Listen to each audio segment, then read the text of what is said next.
चलो जी, previous video आपने देखा जिसमें हमने बात की थी सिलेबस की। अब 11th 12th और एड ऑन, तीन चीजें हैं आपके इस बार के अकाउंटेंसी में, आई मीन फाउंडेशन के अकाउंटेंसी में। 11th आपको आता है, मैं फिर भी पढ़ाऊंगा, ठीक है। 12th आप अभी पढ़ के आए हो, फिर भी उसको भी मैं पढ़ाऊंगा।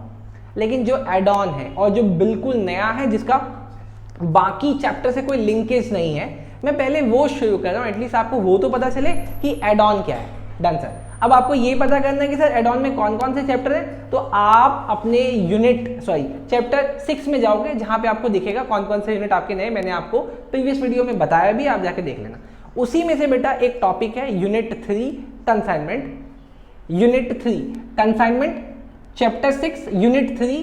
सर पेज नंबर, जिनके पास नया मॉड्यूल है, जिन्होंने इस बार के लिए रजिस्टर करा है, आई मीन सितंबर 2021 का मॉड्यूल जिसके पास है और उसके बाद का, उसमें पेज नंबर 6.49 से लेके पेज नंबर 6.84 में बेटा, इतने में आपका चैप्टर कंसाइनमेंट कवर होता है। सर क्या अपने को इतना ही पढ़ना है? बेटा इतना ही पढ़ना है। इसके अलावा आरटीपी एमटीपी सजेस्टेड, मैं उसका भी कंपाइलेशन आपको दूंगा, तो मेरे साथ इसकी तैयारी करो, बहुत मजा आएगा, बिल्कुल अच्छे मार्क्स आएंगे। चलो जी शुरू करते। किसी से भी सेटिंग करने के लिए पहले क्या बोल रहा हूँ, आई मीन किसी से भी लड़ने के लिए, ये वाला एग्जांपल ज़्यादा रेलिवेंट रहेगा बोले, ठीक है। किसी से भी लड़ने के लिए पहले उसके बारे में जानना जरूरी है, तो कंसाइनमेंट को पढ़ने से पहले कंसाइनमेंट के बारे में जानना जरूरी है। चलो जी, पेन था मेरा, आगे पेन, देखो जी। सर इंट्रोडक्शन कैसे दे रहे हो? सर डायग्राम के साथ दे रहा हूँ बेटा। दो लोग हैं, पहला है बेटा चिंटू, दूसरा है बेटा पिंटू। सर ये कौन है? जानने वाले नहीं बेटा।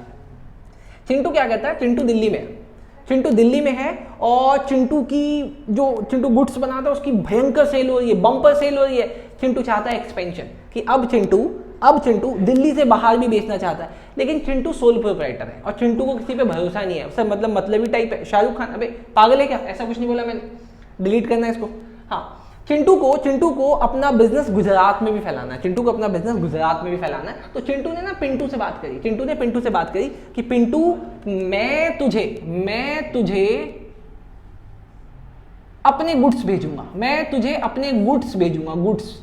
ओके पिंटू, तुझे क्या करना है? तुझे बस उसको बेचना है, तुझे उसको बस बेचना है। चिंटू ने कहा सर बेचना है? कहता हाँ। कहता फिर मेरा क्या फायदा? तो चिंटू कहता है पिंटू से, पिंटू मैं तुझे बेचने के लिए कमीशन दूंगा। पिंटू खुश। चिंटू पिंटू से कहता है देख भाई, जब बेच लेगा जितने पैसे आएंगे वो मुझे दे दियो।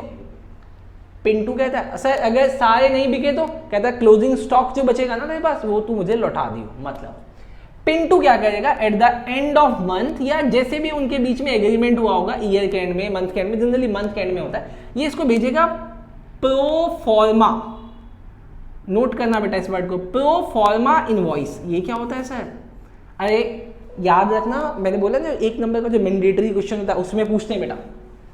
प्रोफॉर्मा इनवॉइस ये बना के इसको भेजेगा, जिसमें वो क्या क्या डिटेल देगा कि सर मुझे इतने गुड्स रिसीव हुए थे।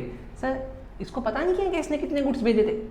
पता है बेटा, लेकिन दो चीजें बेटा, एक नॉर्मल एक एबनॉर्मल लॉस होता है। जैसे अगर ये सपोज करो कोई ऐसी चीज भेजता है जिसमें लीकेज होती है, पिलफरेज होती है, जो कि जेन्युइन है, होगी, तो इसके पास कम गुड्स पहुंचेगा। और कई बार क्या होता है, रास्ते में ना आग लग जाती है, माल टूट जाता है, एबनॉर्मल लॉस। तो इसका मतलब इसको बताना जरूरी है कि सर मुझे कितना रिसीव हुआ था। डन। इसके बाद ये इसको बताएगा कि इस परफॉर्मा इनवॉइस में सर मैंने कितना सेल कर दिया, बहुत बढ़िया। उसके बाद ये इसको बताएगा इसमें सर मेरे पास कितना क्लोजिंग स्टॉक बचा है, मेरे पास कितना क्लोजिंग स्टॉक बचा है। ये इसको ये भी बताएगा सर कितना पैसा आ गया है और कितना पैसा उधारी में, इसका मतलब डेटर की भी इंफॉर्मेशन देगा। और इसको ये भी बताएगा कि सर मैंने कितने एक्सपेंसेस किए हैं इस बार, और इसको ये भी बताएगा सर इसके अलावा मेरा कमीशन क्या है। और ये सारी चीज़ें इसको बना के परफॉर्मा इनवॉइस में इसको लिख के एजेंट उसका भेज देगा। अब मंथ के एंड में ये चिंटू की मर्जी है, वो पिंटू से बोले पिंटू मेरा क्लोजिंग स्टॉक मुझे वापस करो, या कह सकता है कि भाई अपने पास रख लो, नेक्स्ट मंथ बेच लेना। चलो जी, इस इंट्रोडक्शन से आपको पहला इस चैप्टर का डायग्रामेटिक इन्फॉर्मेशन समझ में आ गया कि सर ये चैप्टर तो बड़ा आसान है, इसमें सिर्फ एक गुड्स बेचता है, उसको बोलता है सिर्फ बेचने के लिए, सिर्फ और सिर्फ किस लिए बेचता है बेटा? सिर्फ और सिर्फ इस कमीशन के लिए बेटा। डन। चलो जी अगला पार्ट देखते हैं। चलो जी, अब सवाल उठता है सर क्या इस कंसाइनमेंट में और जो नॉर्मल सेल होता है उसमें कोई फर्क है? बेटा ये समझना जरूरी है, आपका जो ट्रू फॉल्स आता है उसमें भी आ जाता है कई बार। Difference between consignment and sale. Sir consignment में क्या होता है, मैंने आपको बताया था ना चिंटू और पिंटू। सर कंसाइनमेंट में ओनरशिप चिंटू के पास रहेगी। चिंटू ने पिंटू को बस बोला है कि माल पकड़, पोजीशन में ले और इसको बेच दे। ओनरशिप मतलब यहां पे ट्रांसफर नहीं होती। लेकिन जब एक सेलर बायर को गुड देता है तो साथ में ओनरशिप भी दे देता है, लेकिन यहां पे गुड्स दिए, ओनरशिप नहीं दी। सर दूसरा पॉइंट, कंसाइनी बचा हुआ माल लौटा सकता है। अगर कंसाइनी एक भी माल नहीं, सर कंसाइनी कंसाइनर क्या होता है बेटा, यहां जो माल भेजता है वो कंसाइनर है, जिसके पास माल पहुंचता है वो कंसाइनी है। ठीक है, तो कंसाइनी रिटर्न कर सकता है गुड अगर उसके पास बच गए। लेकिन बेटा इस केस में क्या होता है, जब आप किसी से माल खरीद के लाते हो तो वो वापस कर लेता है कि अगर सेलर एग्री होता है तभी, वरना जनरली ज्यादातर केसेस में वापस नहीं होता। बेटा अगला, अगर कंसाइनी से पिंटू से गुड्स लॉस हो गए तो सर इसमें हर्जाना कौन भरेगा? अबे कमाल की बात, चिंटू का ही नुकसान है। अगर कंसाइनी से नुकसान हुआ तो इसमें चिंटू का नुकसान है, मतलब पिंटू की गलती, फिर भी चिंटू भुगतान भरेगा। सर यहां पे अगर परचेजर ने, बायर ने गलती की है तो उसी का नुकसान। बेटा लास्ट पॉइंट, बेटा यहाँ पे इन दोनों के बीच में रिलेशनशिप कैसा होता है कंसाइनर और कंसाइनी का? कंसाइनर प्रिंसिपल होता है, कंसाइनी एजेंट होता है। लेकिन बेटा सेल परचेज के केस में एक सेलर होता है, एक बायर होता है। बड़ा आसान है सर। चलो जी अगला पार्ट देखते हैं। अगला देखते हैं बेटा, आपको याद दिलाना जरूरी, मैं कहाँ से? पी आनंद अकेडमी से। ठीक, हाँ चलो जी सर एक मिनट। Consignor consignee, consignor Chintu, consignor माल भेजता है पिंटू के पास, पिंटू बेच दे। पिंटू पागल है, बेच देगा? पिंटू पागल नहीं है, पिंटू बेचने के लिए क्या लेगा बेटा? कमीशन। सर कमीशन क्या होता है? आपके ट्रू फॉल्स में आया था इसलिए बता कर रहा हूं बेटा। Remuneration of employee. Oh sir आपने तो वर्ड एम्प्लॉय यूज कर लिया डेफिनेशन में। वैसे कंसाइनर कंसाइनी के बीच में एम्प्लॉयर एम्प्लॉय का रिलेशनशिप नहीं होता, प्रिंसिपल और एजेंट का होता है। Remuneration of employee and agent, आ गया ना वर्ड, एजेंट फॉर सर्विसेज। वो अपनी सर्विसेज को देने के लिए क्या लेता है? कमीशन लेता है। तो बेटा वो होता है कमीशन। ठीक सर, डिस्काउंट का मतलब क्या होता है? सर इसके साथ ये क्यों करा रहे हो? अरे पढ़ लो, बस जो बता रहा हूं बेटा पढ़ लो। रिडक्शन या रिबेट, रिडक्शन या रिबेट अलाउड फॉर डेट या सेल। जब किसी पे उधारी होती है, वो कहता है मैं चुका दूंगा, मुझे कुछ डिस्काउंट दे, तो डिस्काउंट देते हैं। या हम जब सेल कर रहे होते हैं तो कई बार कहते हैं भैया थोड़ा सा डिस्काउंट मिलेगा, हम खरीद लेंगे। ठीक जी, तो उसको बोला जाता है डिस्काउंट। चलो जी अगला पार्ट देखते हैं। चलो जी, अभी इन सब चीज़ों के बाद अब हमें समझना है कि एग्जाम में वो आपसे क्या पूछेगा बेटा। एग्जाम में कंसाइनमेंट का क्वेश्चन, एग्जाम में कंसाइनमेंट का क्वेश्चन 5 मार्क्स का आएगा या 10 मार्क्स का आएगा? ओ बेटे, हाँ जी सीधा सीधा, या तो 5 मार्क्स का या 10 मार्क्स का। ठीक है सर, पूछेगा क्या? वो आपसे पूछेगा कंसाइनमेंट अकाउंट बना दो या कंसाइनमेंट का जर्नल एंट्री कर दो। सर ये साला जर्नल एंट्री हमारा पीछा नहीं छोड़ रहा। अभी तो पीछे छुड़वाना क्यों है? अच्छा सर सुनो सुनो सुनो सुनो, कंसाइनमेंट अकाउंट सर ये कौन बनाता है बेटा? अब एक चीज ऐसे समझो बेटा, मैंने आपको बोला था चिंटू, मैंने आपको बोला चिंटू। चिंटू कौन बेटा? चिंटू है कंसाइनर। ठीक है सर। सर उसके बाद मैंने बोला था आपको पिंटू, पिंटू पिंटू। सर पिंटी कौन? सर पिंटू है कंसाइनी। हाँ जी सर, सर समझ में आ गया। सर गुड्स इसने इसको भेजा, डन। और ये पिंटू इसको बना के क्या भेजता है सर? आपने बताया था प्रोफॉर्मा इनवॉइस। ठीक है सर, ठीक है सर, समझ में आ गया। तो सर इसका मतलब ये कंसाइनमेंट अकाउंट कौन बनाता है? सर कंसाइनमेंट अकाउंट चिंटू, मतलब कंसाइनर बनाता है। सर कंसाइनर बनाएगा कंसाइनमेंट अकाउंट। अब मान लेते हैं कि कंसाइनर जो है बेटा वो यूपी में रहता है, उल्टा प्रदेश में, oh sorry sorry sorry, Uttar Pradesh में, है ना। और कंसाइनी रहता है बेटा दिल्ली में। कंसाइनी कहाँ रहता है बेटा? दिल्ली में। कंसाइनमेंट अकाउंट बनाएगा कंसाइनर। लेकिन सर ये जो कंसाइनर है ना, कंसाइनर, ये जरूरी थोड़ी कि इसका कॉन्टैक्ट सिर्फ पिंटू से हो। इसका कॉन्टैक्ट तो पिंटू के अलावा कई सालों से हो सकता है। हाँ जी सर, हो सकता है। तो इसका मतलब कंसाइनर चिंटू जिस किसी का या जिस किसी स्टेट का कंसाइनमेंट बनाएगा उसको वो नाम दे देगा। देखो बेटा, दिल्ली कंसाइनमेंट अकाउंट। ये कौन बना रहा है बेटा? कंसाइनर। किसके लिए? पिंटू के लिए। पिंटू कहाँ का है? दिल्ली का। तो जो कंसाइनी जिस स्टेट में रहता होगा वो उस स्टेट का कंसाइनमेंट अकाउंट बनाएगा, दिल्ली कंसाइनमेंट अकाउंट। एक बात समझ में आ गई सर? सिर्फ 2 बातें समझनी है। एक बात समझ में आ गई बेटा, मैंने इसको मिटा दिया। एक बात समझने के बाद सर इसको तो नोट करना था। अरे तो थोड़ा सा रिवाइंड करो, नोट कर लो। अच्छा सुनो सर, अब दूसरी बात बेटा, ये जो कंसाइनर है ना बेटा, कंसाइनर ये क्या करता है बेटा, ये कंसाइनी को गुड्स भेजता है। हाँ जी सर बताया तो था आपने, अबे एक बार और दोबारा सुनो ना यार, फिर बताया तो था। ये उसको गुड्स भेजता है और ये पता है उसको क्या बोलता है, कहता है गुड्स ना 120 रुपए के हैं। क्या बोला, गुड्स 120 रुपए के हैं। भाई कंसाइनी, भाई पिंटू, तू ना 120 या उससे ज्यादा में बेचना।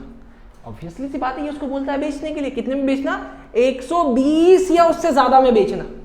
लेकिन कंसाइनर बहुत चालू है, चालू क्यों सर, ये इतना बदमाश है, इसने को गुड्स बनाने में सिर्फ 100 रुपए का खर्चा आता था और इसने 20 रुपए इसमें रखा हुआ है प्रॉफिट। तो अगर कंसाइनी से ये कहता कि कंसाइनी बनाने में मुझे 100 रुपए लगे हैं और तू उसको 120 में बेची हो, तो कंसाइनी शायद उसको 120 से कम में भी बेच सकता था। क्यों, वो पलट के जवाब नहीं दे देगा कंसाइनर को, अरे सर वैसे भी तो आपको 100 का खर्चा आया था, मैंने तो ज्यादा में बेचा 110 में। कंसाइनर चाहता है कि 120 से कम में ना बिके, इसीलिए उसको क्या कहता है, सर बनाने का ही खर्चा मेरा 120 का आया है, तू ना 120 या उससे ज्यादा में बेचना। मस्त गोली दे दी कंसाइनर ने कंसाइनी को, लेकिन इसने बहुत चुपके से 100 रुपए वाले गुड्स में 20 रुपए का प्रॉफिट रिजर्व कर लिया है। दो बातें समझ में आ गई। अब ये दो बातें दिमाग में रखो और आओ मेरे साथ। चलो सर ये बता देते हैं, ये छोड़ देते हैं, आप देख लेना बेटा। सबसे पहले एंट्री, सबसे पहला स्टेप, कंसाइनर कंसाइनी को माल भेजेगा तो वो क्या एंट्री करेगा, वो लिखेगा to goods sent on consignment. मेरे साथ नोट करो बेटा, आता चला जाएगा। ठीक सर, पहली बात समझ में आ गई। सर ये क्या होता है, अरे बोला ना उसने कितने रुपए वाला गुड्स, 120 रुपए वाला गुड्स भेजा। मान लेते हैं एक गुड्स उसने टोटल 1000 यूनिट भेजे। एक गुड्स कितने का, 120 का, और कितने यूनिट भेजे, 1000 यूनिट। तो यहाँ पे कितना आ जाएगा बेटा, मल्टीप्लाई करके यहाँ पे लिख देना। सर कितना आएगा आप लिख दो ना, अरे मेरे से लिखवाओगे क्या सर, लिख दिया बेटा। ठीक, समझ में आ गया सर, समझ में आ गया बेटा। लेकिन एक चीज समझना यहाँ पे, ये उसने चीटिंग की हुई है ना, 20 रुपए का प्रॉफिट रिजर्व किया है, 20 रुपए का प्रॉफिट रिजर्व किया है। वो कोई बच्चा आ गया था जो रिकॉर्ड कर रहा है ना, वो उंगली करने आ गया था, मैं भगा दिया उसको। अब उसने क्या किया था, 120 सर 100 रुपए का, 100 रुपए की गुड्स में 20 रुपए का उसने प्रॉफिट रिजर्व कर लिया। लेकिन ये तो वो खुद बना रहा है ना, तो ये बात वो यहाँ पे लिख देगा। किस नाम से सर, वो लिखेगा by goods sent on consignment. Consignment क्या लिखा उसने, अरे देखो ना, उसने जो 20 रुपए का प्रॉफिट रिजर्व किया था 1000 यूनिट पे, वो यहाँ पे वो 20,000 रुपए वापस लिख देगा। सर ये क्या हुआ, अरे सर यहाँ 20 लिख दिया, वहां 20 लिख दिया, आपने तो वापस कर दिया, मतलब डेबिट करके क्रेडिट कर दिया 20,000। अरे हाँ, तो इसका मतलब घुमा फिरा के 1 लाख रुपए तो आए ना। हाँ, लेकिन उसने भेजा 120 में था, इसीलिए उसने यहाँ पे 120 दिखाए और 20 यहाँ पे दिखा दिए। लेकिन सर अगर ये ना दिखाना चाहे तो सीधा यहाँ पे 100 लिख दो। डन, पहली बात समझ में आई सर, पहली बात समझ में आएगी। अब देखते हैं सर, गुड्स को भेजने के भी तो कुछ खर्चे होते हैं ना सर। कौन से खर्चे, अरे गुड्स को ट्रक में लोड कराना, फिर गुड्स का रास्ते के लिए इंश्योरेंस कराना, ऐसे बहुत सारे खर्चे होते हैं बेटा। वो खर्चे कौन कर रहा है, जो भेज रहा है। कौन भेज रहा है सर, कंसाइनर भेज रहा है। तो कंसाइनर यहाँ पे एंट्री करेगा to bank account. Sir bank क्यों है, अरे कंसाइनर खर्च कर रहा है ना। किस चीज का खर्चा सर, लोडिंग का खर्चा, लोडिंग का खर्चा उसने कर दिया। अगला किस चीज का खर्चा सर, कैरियज का खर्चा। अरे सर ये कौन कौन से खर्चे होते हैं, अबे तो नोट करता है ना। इंश्योरेंस का खर्चा, ऐसे जितने भी खर्चे होंगे वो उसको नोट करके पहले अंदर, फिर इसका टोटल लगा के बाहर लिख देगा। सर समझ में आ गया। ठीक, ये देखो माल निकला बेटा, माल निकला, माल निकल कहाँ पहुंच गया, कंसाइनी के पास पहुंच गया। अब कंसाइनी के डॉक पे पहुंच गया, कंसाइनी के स्टेशन पे पहुंच गया, कंसाइनी के पोर्ट पे माल पहुंच गया। अब कंसाइनी क्या करेगा, उस माल को वो अपने गोडाउन तक ले जाएगा, लेकिन खुद तो कंधे पे रख के ले जाएगा नहीं बेटा, ट्रक वगैरह लगेगा तो उसका भी खर्चा आएगा। हाँ, तो अब खर्चा शुरू होगा कंसाइनी का। खर्चा कंसाइनी ने किया है, वो अपने प्रोफॉर्मा इनवॉइस में ये बात लिख के कंसाइनर के पास भेजेगा, कंसाइनर उसको अपने कंसाइनमेंट अकाउंट में लिखेगा। देखो कैसे लिखेगा, टू, हमारे कंसाइनी का नाम क्या था, पिंटू, तो यहाँ पे लिखेंगे to Pintu account. 1 minute sir, यहाँ तो बैंक आया था। अबे हाँ, कंसाइनर खुद करता है तो बैंक, लेकिन अगर कंसाइनी करेगा तो उसका नाम आ जाएगा to Pintu account. Sir consignee किस किस चीज़ का खर्चा किया बेटा? कंसाइनी ने किया अनलोडिंग का खर्चा, उबेद तरीके। सर कंसाइनिंग के पास अपना गोडाउन है, वो गोडाउन का रेंट देता है, तो गोडाउन रेंट का खर्चा। बहुत बढ़िया सर। सर अब एंड में कंसाइनी आपसे क्या मांग रहा है? कमीशन। ओके सर, कमीशन का खर्चा, ठीक है सर, कमीशन का खर्चा हो गया। ये तीनों खर्चे हमारे हो गए, हमने नोट करके यहाँ पे डाल दिया। ठीक सर। सर कमीशन कैसे कैलकुलेट होगा? अबे बताएंगे, पहले इतना तो नोट करो। हो गया, अब आगे देखते सर। सर अब वो गुड्स बेचेगा, वो गुड्स बेचेगा ना, तो अब यहाँ पे क्या एंट्री होगी बेटा? फिर से बाय पिंटू अकाउंट। अरे सर बार बार पिंटू, अरे मेरी बात समझो। मैंने यहाँ पिंटू लिखा, यहाँ पे मैंने लिखा सेल्स। जो भी वो सेल करेगा उसको इधर लिखेंगे। सर देखो माल मेरे पास नहीं है बेटा, माल किसके पास है? माल किसके पास है? सर कंसाइनी के पास। तो जो पैसा आया कंसाइनी के पास आया होगा ना, इसलिए कंसाइनी का नाम। जो पैसा गया किससे गया होगा? खर्चों के नाम पे, कंसाइनी के नाम से, इसीलिए मैं कंसाइनी का नाम लिख रहा हूँ बेटा यहाँ पे।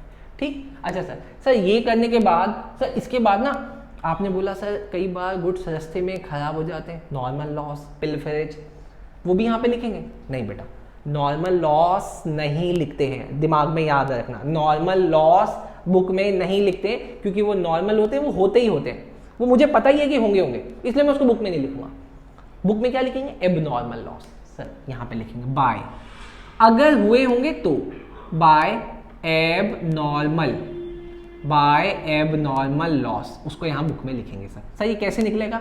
अभी मैं आपको फॉर्मेट करा रहा हूँ, मैं सब कराऊंगा, पहले फॉर्मेट तो देख लो बेटा। ठीक है सर। सर इसके बाद अगर कोई माल नहीं बिका तो वो आएगा? हाँ बेटा वो आएगा। यहाँ पे लिखेंगे, यहाँ पे लिखेंगे इन्वेंट्री, इन्वेंट्री विथ कंसाइनी। अरे सर ये क्या है? अरे क्लोजिंग स्टॉक ही है ये क्लोजिंग स्टॉक है, बस उसका दूसरा नाम है बुक में बाय इन्वेंट्री विद कंसाइनी। जितना बचा होगा उसको यहाँ लिख देंगे।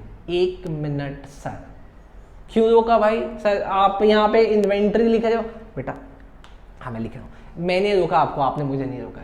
सर ये जो इन्वेंट्री की कैलकुलेशन होगी वो 100 के हिसाब से होगी, 120 के हिसाब से होगी? 100 कॉस्ट है, 20 अनरिजर्व्ड प्रॉफिट आपने जो छुपा के लिख लिया है। इसकी कैलकुलेशन किससे करोगे बेटा? इसकी कैलकुलेशन 120 से ही करोगे। जितना भी गुड्स बचा है, जितना भी गुड्स बचा है, मतलब जो भी करोगे मल्टीप्लाई, जितना भी गुड बचा है 120 से ही होगी। तो सर फिर से आपने 20 रुपए का डम्मी प्रॉफिट क्लोजिंग स्टॉक में नहीं रख लिया? रख लिया। जैसे इसके ऊपर जो प्रॉफिट था आपने उसको इस साइड उतारा था क्रेडिट में, वैसे ही क्लोजिंग स्टॉक के ऊपर जो प्रॉफिट होगा वो, हाँ जी वेरी गुड बेटा, डेबिट साइड उतार देंगे। सर किस नाम से? सर यहाँ पे जैसे आपने लिखा था गुड्स सेंट ऑन कंसाइनमेंट, यहाँ भी लिख दिया था goods sent on consignment. Sir यहाँ आपने लिखा by inventory with consignee, sir यहाँ भी लिख दे ना? ना जी ना, यहाँ नाम बदलेगा। यहाँ क्या नाम बदलेगा? यहाँ पे आएगा स्टॉक रिजर्व, स्टॉक रिजर्व के नाम से आएगा। ठीक सर। सर ये लोडिंग है, लोडिंग, वो जो आपने इसको 20 रुपए से लोड किया हुआ है, जैसे ये लोडिंग था ना, लोडिंग एल, वैसे ये भी लोडिंग है। ठीक सर। सर सब कुछ हो गया? कुछ रह रहा है? सब कुछ हो गया सर, बस इतना सा छोटा फॉर्मेट। अबे हाँ बढ़िया, 10 मार्क्स मिलते हैं इसके, सच बताओ सर? अरे हाँ सच बेटा। अब बस क्या करना है बेटा, आपको इस अकाउंट को क्लोज करना है, जैसे आप अपने सारे लेजर्स को क्लोज करते हो। इसको भी क्लोज कर दो बेटा, इसको क्लोज कर दो। चलो जल्दी से क्लोज करो। सर कैसे करेंगे? अरे डेबिट का टोटल, क्रेडिट का टोटल, जल्दी करो। डेबिट का टोटल और क्रेडिट का टोटल करेंगे बेटा। ठीक, अगर मान लेते हैं सर क्रेडिट साइड ज्यादा है, डेबिट साइड कम है, तो प्रॉफिट होगा। तो यहां पे लिखेंगे to P&L transfer to profit and loss account. Profit अगर यहां होगा तो by profit and loss transfer to profit and loss account. Loss होगा तो लॉस वर्ड आएगा, प्रॉफिट होगा तो प्रॉफिट वर्ड आएगा। आ गया सर फॉर्मेट? बढ़िया, बहुत बढ़िया बेटा, फॉर्मेट हो गया। अब सर फॉर्मेट के बाद क्या बेटा? देखो जी, आपकी जो बुक है ना, मैंने बुक में बोला पेज नंबर 6.49 से लेके पेज नंबर 6.84, बेटा इसमें आपको टोटल 8+4। सर ये 8+4 क्या बेटा? 8 आपके इलिस्ट्रेशन है बेटा, इलिस्ट्रेशन बेटा, जो कि बुक ने सॉल्व दिए हुए हैं बेटा, इनको उन्होंने सॉल्व करके दिया हुआ है। हमें ये 8 क्वेश्चन करने हैं बेटा।